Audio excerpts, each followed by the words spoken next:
offering our most loving pranams at the lotus feet of our ever-present Swami and invoking His presence. Most revered elders, dear brothers and sisters, silent to all of you. I was just thinking, Brother Arvind was telling me how cozy this place is. And even as I walked past, believe me, somehow in my mind I thought that Swami would love to stay in a place like this. I really felt that. Even as I was walking through this corridor, it just reminded me of Kodaikanal, very warm and very cozy place. I'm sure he's here. Over the last couple of days, or ever since we have come, there's one thing that we've kept hearing over and over again. Oh my God, you are so lucky. Oh, you are from Prashanti Nilayam, etc., etc. And it has gone to any extent. I'm reminded, so are we really so lucky? Truly so lucky? And a lot of you may be thinking that we are so far away from Bhagwan. And you have lived with Swami. And so obviously you are more spiritually aware, advanced, etc. So let me tell you what Swami had once shared with us. In fact, this gentleman who told us this was there in the interview when one of the devotees had asked Swami this question. So he was not from Prashanti Nilayam, and in the interview he said, Swami, it is, all these boys who are around you, they are so lucky. Why didn't you allow me to be a student in your university? Why was I brought so late to you? This is unfair. No, just because I was born in the 1950s and your institute started in 1970, what was my mistake? Right? And I'm sure most of you may be thinking, why am I not so close to Swami? And this is exactly the question that person asked Swami. And Swami's answer, again, that's how the master answers. He never gives you, the avatar will never give you a direct answer. Because he's not come here to distribute free donuts. You have to work for it. And in fact, it is in searching for that answer lies our redemption. Okay, so my mind now thought is going elsewhere, but let me bring myself back here. So when this question was asked, what was Swami's answer? Swami said, have you ever been to a dam? So have you all ever been to a dam? Have you seen a dam? Okay. So he said, yes, Swami. So Swami said, what happens in a dam? So he said, Swami, electricity gets generated. That is why a dam is built, isn't it? Hydroelectricity. Water goes through a turbine, it creates electricity. Swami said, yes. But where is that electricity utilized? He said, Swami, in our homes. And Swami asked, where are the homes? But Swami, the homes are all over the place. The homes could be 100, 200, 500 kilometers away. And then Swami said, is it possible that all the electricity that is generated at the dam, do you think that we can simply tap into that electricity and use the electricity straight away? Impossible. Right? Why? Because, what we use in our appliances is about, I think 110 volts here in Trinidad, and back in India we have 220 volts. Right? So any appliance has a limit for it to work. If you put in more electricity, it's just going to burn down. So Swami said, can the person who is near the dam say that a whole lot of electricity is being generated, so I can simply take whatever is there and utilize it? No.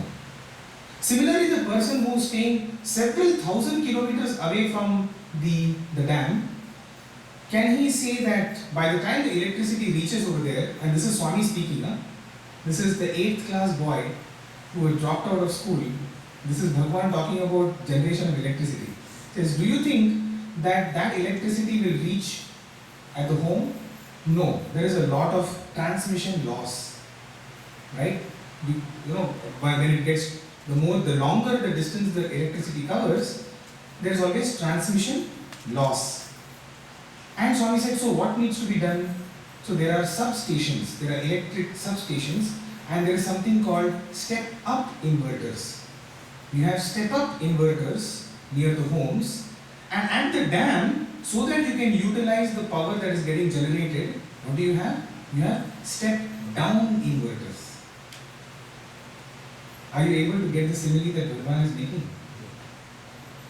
So, just because we are close to Bhagwan, the generator of all the tremendous amount of electricity, which is the energy, it doesn't mean that we can use that electricity just the way it is. And Swami goes on to say,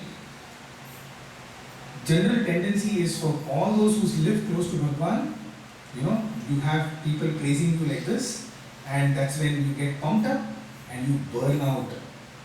You burn out because there's so much of electricity, so much of energy which is coming, and you just burn out. Similarly, people who are living far away, you need to have the step-up inverter because you need to remove the transmission loss and utilize the same. But the people living at the dam and the people living at home utilize the same amount of energy. The energy that is given out is the same.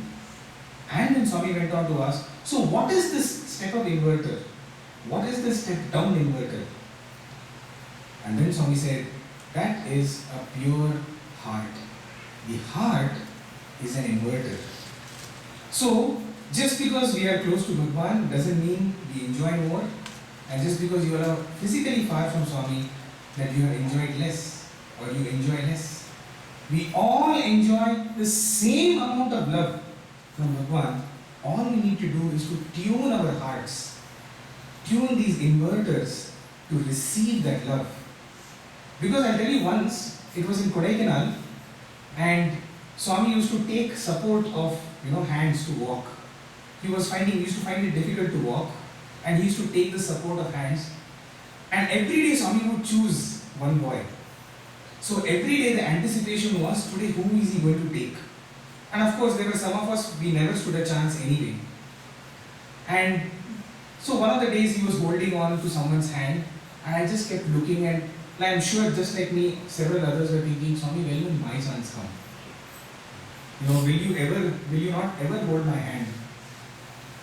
And as Swami was walking, this is how Swami is. As he's walking, he's looking at all of us.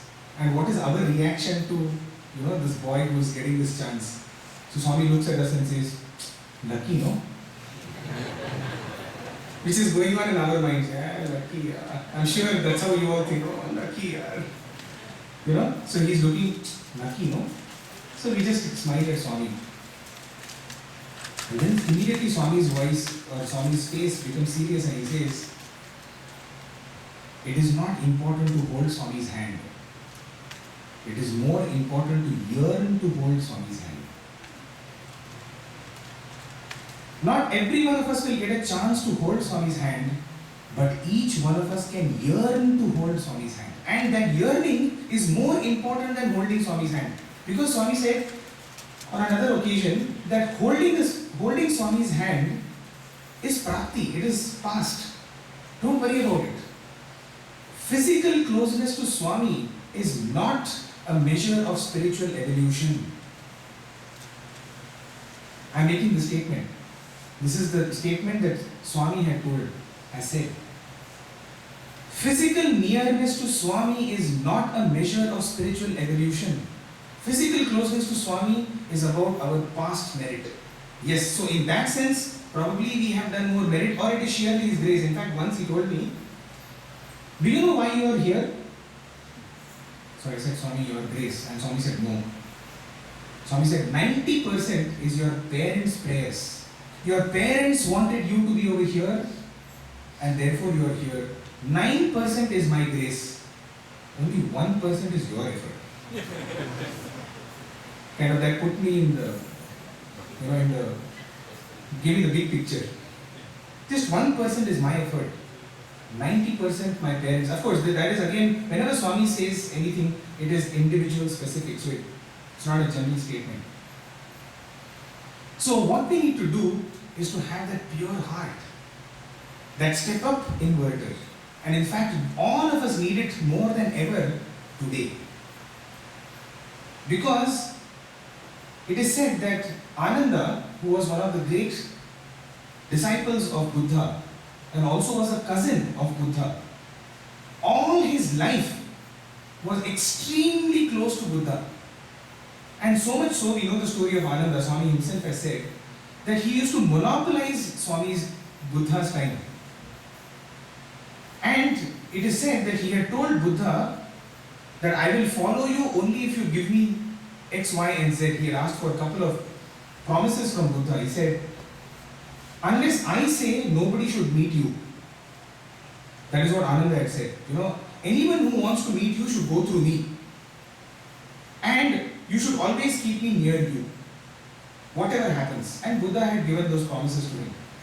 And it is said that the time when it came, for Buddha to go into Nirvana, go take his samadhi, so to say, all the people had gathered around, all his disciples had gathered around, and when he broke this news to everyone that he is leaving his body, everyone was in a state where they could accept it, because this was the master making his decision.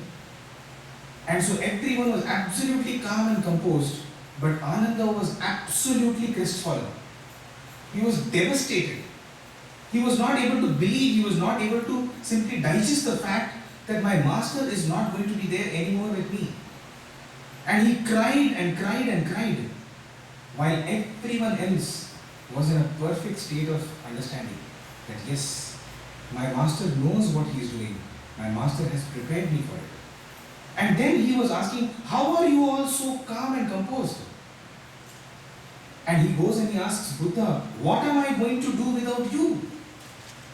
And at that time Buddha answers, all your life you craved to be near this body. And that is what you got. Now what is going to happen to you, Ananda? You have never bothered to read my teachings. You have never bothered to walk on the path that I laid out. And that is why you find yourself in this pitiable state of affairs.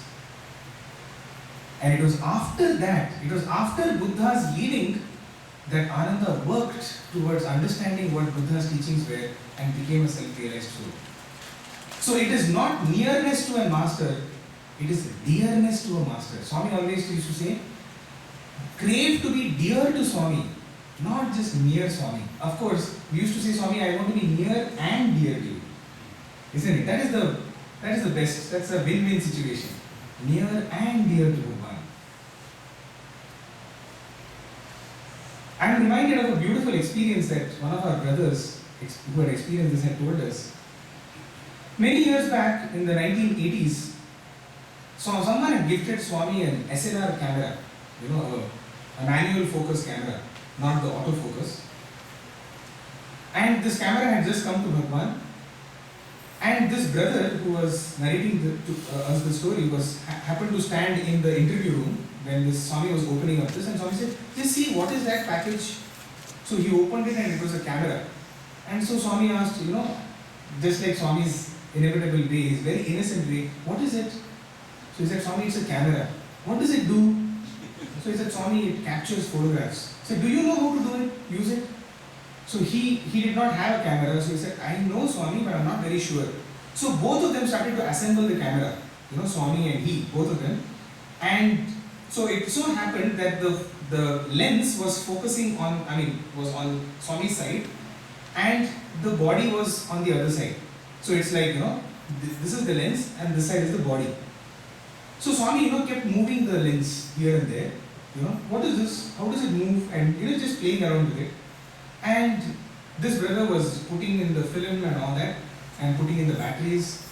And then Swami, he was just tapping, playing around with it. And suddenly he pressed the click button, and flash came, and Swami was taken aback. And then, when seeing the flash, Swami said, okay, keep it with you. Learn how to use it and use it.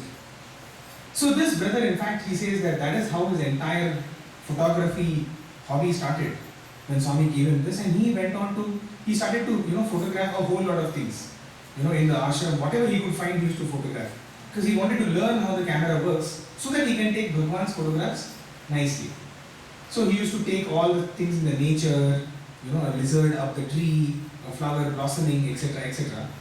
And it was after the entire roll was over, he gave it to someone for developing it. In those days, there were no studios in Puttaparthi, so it had to go to Bangalore. And this person brought it back to Bangalore, and so he was very excited to see, what about his role, how well he had photographed. And so he asked this person, "Did you see the photographs? How have they come?" He said, "See for yourself." So he took the photographs and he started going through, and every single photograph was out of focus. Not even one photograph was like clear, it was all blur and terrible, either it's extremely dark or extremely bright. He had goofed up every single photograph except one. You know which one? The first one. Only the first one was an absolute focus, and Swami is, because when Swami had clicked, and that was the only photograph which was absolutely perfect. And what had Swami done? He had simply played around with the camera. And this brother goes on to tell us, so what a beautiful lesson. He says, if the focus is God, then there is clarity. If the focus is the world, there is no clarity. As long as he was focusing on the world, it was all blur. That is the lesson that he derived from it. Swami, of course, never told him, he never showed those photographs to Swami, obviously. But how do we get this focus? Isn't it? Each one of us would like to have him as clear as possible in our mind's eye. That is the challenge that each one of us has. How to focus incessantly and continuously and with absolute clarity on Swami. So I am reminded of one other experience. One of our elders had told us. He was saying that at a very young age he had amassed a lot of wealth and a lot of power in the government. And he was, by the age of 35, he was romping on the corridors of power in his government. And because of which he was so arrogant, he said, "I don't believe that there is God." When you get success and wealth, you start beginning to feel that, I have done it, I have done everything. Where is God in the whole picture? And so he was an atheist. And his aunt happened to be a devotee of Bhagwan. And on one occasion when he had been to his aunt's house, he noticed a magazine on the table, and it had Shirdi Baba's photograph. And he knew that his aunt was a devotee of Swami, and so he asked her, "Who's this old man? Who's this old man?" So she said, "This is Satya Sai Baba's previous avatar." And he says, "Oh, so this guy also comes in a trilogy, is it? He comes in series, part 1, part 2, part 3. Satya Sai Baba 1, Satya Sai Baba 2. So what's the current show going on?" And that is how he started attacking Swami. And his aunt was obviously very hurt, and so she also, was defending Swami, and it seems for the next 2.5 hours, he said, I was into intense namasmarana, but of the other way, attacking Swami. So you said that even that is a kind of namasmarana. And after about 2.5 hours, when it was at the height of the argument, he said, "If he is God, right now from this photograph, let Vibhuti come, then I will believe." And in front of his eyes, Vibhuti started appearing from that photograph. And he was shocked. And he simply walked away. Because he was not able to take it. He was just not able to believe that such a thing can happen. Such a power is there that can instantaneously react to a prayer, or not even to a prayer, to a challenge. And eventually he got interested in Bhagwan and started reading a few books. And it so happened that he was traveling from his country to London, and on his way he was going to go via India. And so he asked his secretary, "Is it possible, just fix up my appointment with Satya Sai Baba?" I would like to meet Sathya Sai Baba. And his secretary came back the next day and said, I'm sorry sir, I can get you an appointment with the President of India, but with Sathya Sai Baba I can't. You have to go and try your luck, try your chance. And so he said, okay fine. So he came to Bangalore, drove down to Parthi, he was sitting over there, and Swami calls him for an interview. And in the interview, Swami just tore apart his entire life in front of him. The omniscient Swami simply showed him everything that Swami knew about his life. And every time Swami was telling something, he was like, oh God, even this he knows. Okay, and he wanted to tell Swami, don't tell it loudly, because there are a whole lot of things I have done which I don't want anyone else to know. And Swami was simply revealing, you did this, you went over here. And at one point of time, Swami simply said, how is your mother? Swami, fine. And Swami said, not fine. She has got pain in her legs. So he said, yes, Swami. He knew that. And he said, her right leg pains more than her left leg. He said, this I did not know. I am supposed to be the son. He says, I am supposed to be the son. I did not know that my mother's right leg pains more than her left leg. And then Swami said, and her right eye is weaker than her left eye. This also he did not know. And it was in that interview, he simply fell at Swami's feet, and then he said he wanted to now apologize for all the negative things that he had spoken about Swami. So he told Swami, pardon me. And Swami said, for what? He said, Swami, I was not too good to you. And Swami said, not just too good, strong opposition. And so he went on to finish his entire this thing, and obviously after an interview, you're never the same again. He went back to his country, and he told his mother, he was with so much of excitement, Ma, Swami called me, and he asked about you. And she was obviously not a Swami devotee, and she said, okay, so. And he said, he knows everything about you. He said, you have pain in both your legs. And he said, yeah, so. He said, and it seems your right leg pains more than your left leg. She says, yeah, it does. And it seems your right eye is weaker than your left eye. She said, no, there is nothing wrong with my eyes. Absolutely fine my eyes are. And he was like, oh God, the avatar had made a mistake. Did he figure someone else's mother? But then, we devotees are so forgiving. We forgive even the Lord. 2 out of 3 is a pretty good score. He got the eye wrong, but at least he got the other 2 right. Couple of years later, by then, his mother had read so much, there were bhajans happening. So the next time he was coming to have Swami's darshan, couple of years later, his mother said, I would also like to accompany you. And this time it was in Vrindavan, and Swami called both of them for an interview. And Swami starts to talk to his mother, and Swami says, Amma, how are you? And she says, Swami, fine. Then Swami says, no, you have pain in both your legs. She said, yes, Swami. And your right leg pains more than your left leg. She says, yes, Swami. And then Swami says, your right eye is weaker than your left eye. And this devotee says, oh God, Swami has goofed up again. And this mother answers, yes, Swami, only a week back, my right eye started paining. And he was shocked. You see, when God makes a statement, for him, he is like this person who is standing at the 10th floor of a building. So just imagine that there is a march past. Okay, so let us assume that there is a big program happening, and it involves movement from one end to another end on a road. And you are standing at the ground floor, and so what has gone past you, you are not able to see, it's your past, but you know what has gone past. What is there in front of you is your present, and what is about to come is your future. You don't know, right? But imagine you're standing at the ground floor, there is a person who's standing at the 20th floor of the building. Now what does he see? What does he see? He sees everything. So if you ask him on a walkie-talkie, hey, what is it that you are able to see? Hey, are you able to see this? It's amazing. And he asks you, what are you seeing? Because I am able to see everything. For him there is no past, there is no present, there is no future. It's all panned out.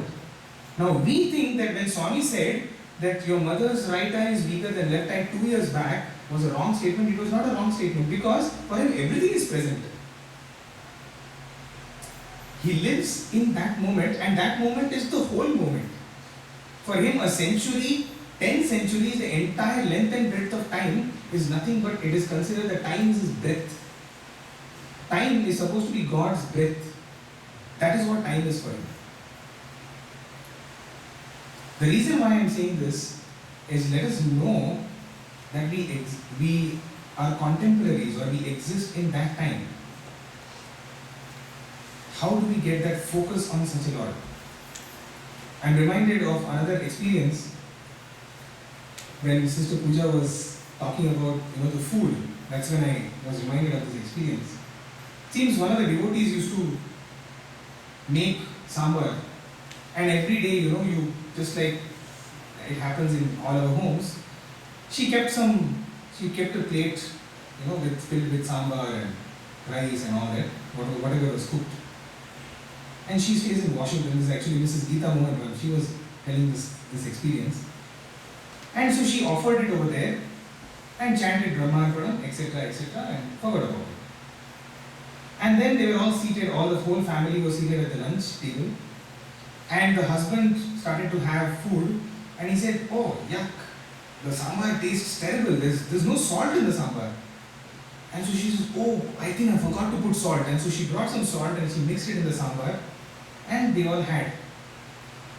That evening, the same time, almost like the same time, Swami was coming out in Vrindavan for his evening rounds of darshan, and her mother was seated over there in the darshan grounds, and Swami walks up to her and says, "No salt in sambar." And she has no clue what Swami is talking about.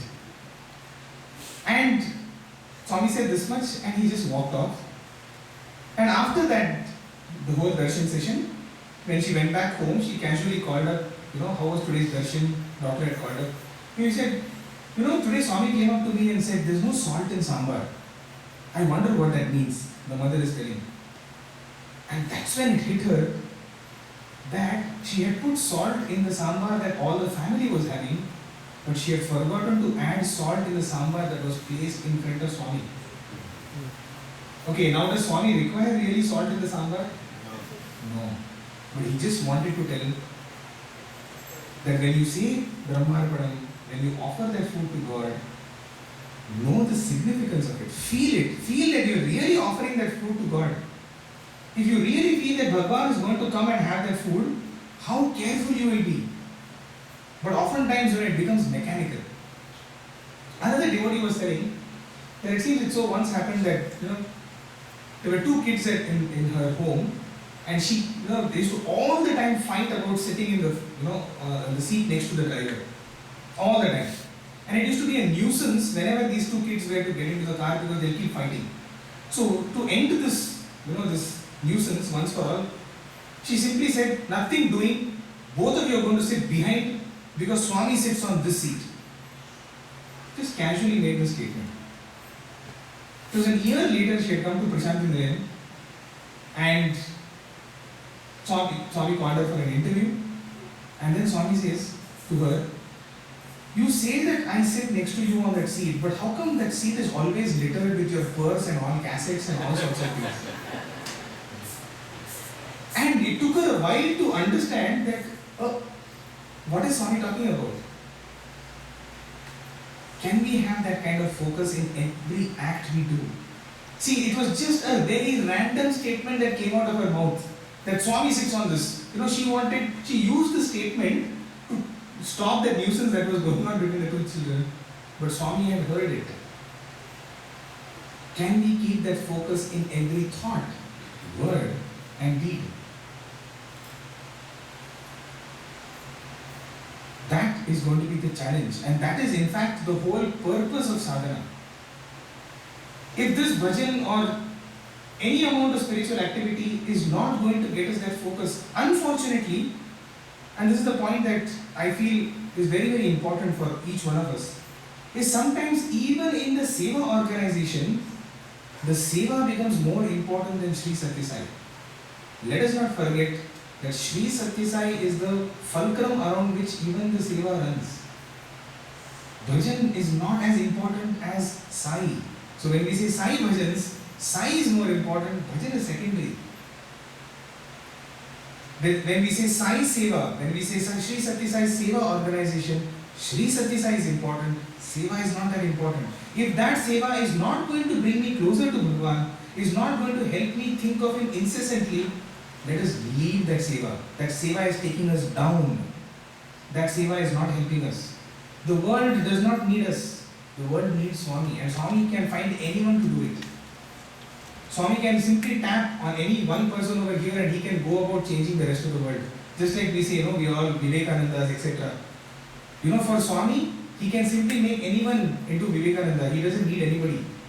He doesn't need any qualifications for it. That is his power. In fact, he doesn't even need a Vivekananda. He can simply will and everything can happen.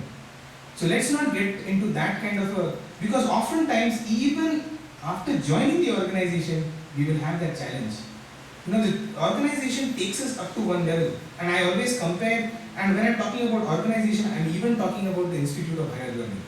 I'm even talking about the Sri Satya Sai Institute of Higher Medical Sciences, the super specialty. Oftentimes, this is the thought that comes to me, and I have to keep bringing myself back onto track. When I teach students, and we are always told, you have to, these are the future citizens of the world, and you have to mold their characters. And sometimes when we see that how much of effort we put in, we are not getting that kind of thing and we get depressed. Those results don't come. You spend so much time with the student and the student doesn't improve. And you get depressed and you get saddened. And you think, you go back and say, Swami, I'm trying to do your work. Why are you not helping me? And we think we are doing Swami's work. No, we are doing our own work. And here, this is what I would like to leave you with, to get that focus on Swami. Is it possible that we can make Sai's work as our work? I am not doing Sai's work. I am doing my own work. I hope you are able to understand what I am trying to say. That seva that I am going to do, or that bhajan that I am going to sing, I am not singing it for Swami. I am singing it for myself, for my own transformation. I have to get benefit from that kind of seva. I have to get benefit from that bhajan. If that is not going to happen, how many ever seva projects we undertake, how many ever bhajans we sing, is not going to be helpful. I will just end with this beautiful experience, very, very powerful experience that has touched my life. There was one gentleman who was a professor in our university. Just imagine, in the same year, he lost his wife, he lost his 2 daughters, and then he even lost his job. Can you imagine anything, a bigger devastation for anyone else? Simply wiped out. He lost his wife to cancer, his 2 daughters died in an accident. And after that he was not able to take it, and so he had to leave the university. And at such a moment in his life, he cried out to Swami, and one day Swami came into his dream and simply repeated, "Goldsmith, goldsmith, goldsmith." That is again how the avatar talks. He will just give you one word and you have to go and derive yourself the meaning. And so he got up the next day and he was walking on the street and kept thinking about, why is Swami saying goldsmith? What does goldsmith mean? And he happened to pass by the store of a goldsmith. Goldsmith is the one who makes some jewelry. And he simply entered and he went up to the goldsmith and said, "Tell me." So the goldsmith was like, "What?" He said, "Tell me something. I think you have a message for me." So the goldsmith looked at him and said, "Well, I make jewelry." So he says, "Okay, so tell me, how do you make jewelry?" And then the goldsmith starts to answer. He says, "I get a big chunk of raw gold, and the first thing I do is smash out. I keep hitting all the impurities from the gold. And once I am able to remove all the impurities from the gold that are there, the physical impurities, which I am able to see, I take that gold and throw it into fire. And then it starts to melt. And with all its melting, all the impurities start to get removed. Everything is taken away, everything is stripped off that gold. And even as the goldsmith was answering, he was getting his answers. Are you able to make the analogy of why he was going through all that? And then he asked the question, the most important question, oh goldsmith, when do you stop? When does this end? How long do you keep that gold into the fire? And here's the punchline. The goldsmith says, when I start to see my reflection in that gold, that's when I know it is time to stop. The Lord will take us through that fire until He starts seeing Himself in us. Because that is our true nature. We are Swami. We are Bhagwan. Can we get that focus on our dear Lord? Thank you. Sai Ram.